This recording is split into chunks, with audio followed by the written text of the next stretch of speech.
Right, we're going to start with a story, and this story starts with a list.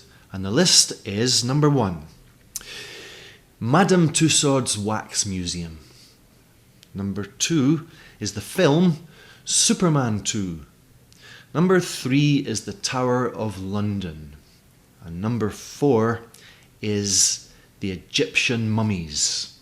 Now, if you were my students, I would ask you to guess what this list is all about. You know that it features in a story. What's going on? What is this story?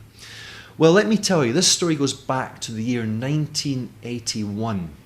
I was a 9-year-old little boy living in a little village in Scotland, never knew much about life, and one day my mum took me on a very special trip. We went to London, first time ever. And I was really excited. And on the train down from Edinburgh to London, we made a list of all the things that we were going to do, and that was the list. We were going to go to Madame Tussauds Wax Museum, go to the Tower of London, go and see Superman 2, which had just come out and wasn't yet available in Scotland, and of course go to the British Museum to see the mummies. I was looking forward to that. But the thing that I wanted to do more than anything, the thing I was most excited about, wasn't actually on the list. Again, if you were my students, I would invite you to guess what that thing was. I'll tell you. It was the London Underground. The London Underground. I mean, just imagine going under the ground. When people are walking in the streets above, we were in a train going below them. The London Underground was there was a part of me didn't even think it existed. I mean, how could it? How would you get down there? Would it be dangerous? Would you have to wear a special helmet with a torch? I had no idea. I just couldn't wait to find out. I found out, and I have to say, it was a bit disappointing, and my mum could see it. She said, what did you expect? And I thought, we were in the train. I expected to see more out of the window. And she said, but we're under the ground. What did you expect to see out the window in the train? And I didn't answer. I didn't tell her that I was expecting to see stalactites and stalagmites and other incredible rock formations and giant worms and dinosaur bones and maybe some buried treasure and molten lava. That story is titled Jamie's Big London Disappointment. So that was my story.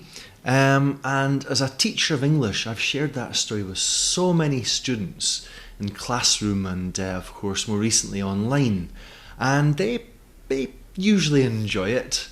But the thing is, sometimes when I talk about storytelling with other teachers, they ask this question. They say, but doesn't that increase the teacher talk? And it's a good question, of course, but there's another way to look at it. You see, in order to learn languages, language learners need input. They need a stimulus. They need samples of the language that they're learning. They need texts. And a story like this is just a text. And in fact, this one that I just told you is quite a short text. I've written it down, and look, it's only 275 words long, and yet there is so much you can do with it. In this case, of course, you can use it for listening, but there's always language as well. I mean, there's so much potential in this story for language.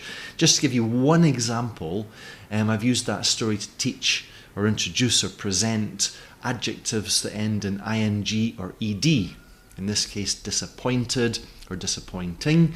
There's also, getting students involved, producing language, speaking. There was the prediction. What do you think this story is about, given that list? What was the thing I was most looking forward to doing that's not on the list?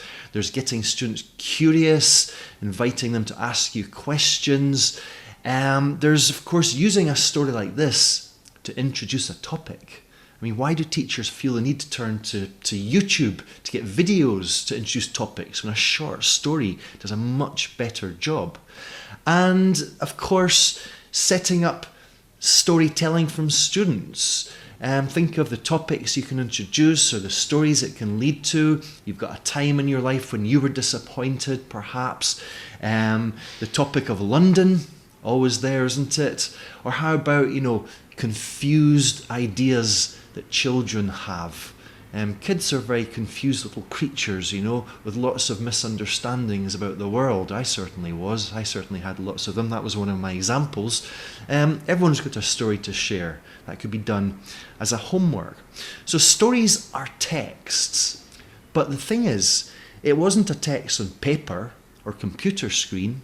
It was a text delivered by a live human being, breathing and seeing.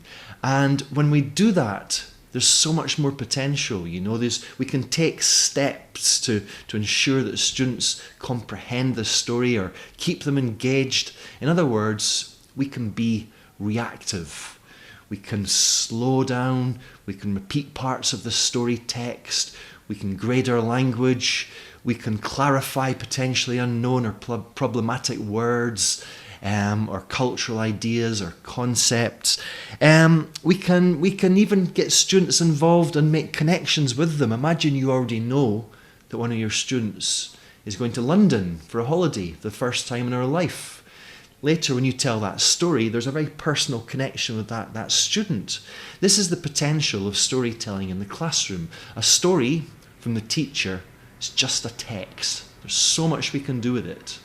But the thing is, of all the texts that you can use to teach language, stories have to be the most engaging.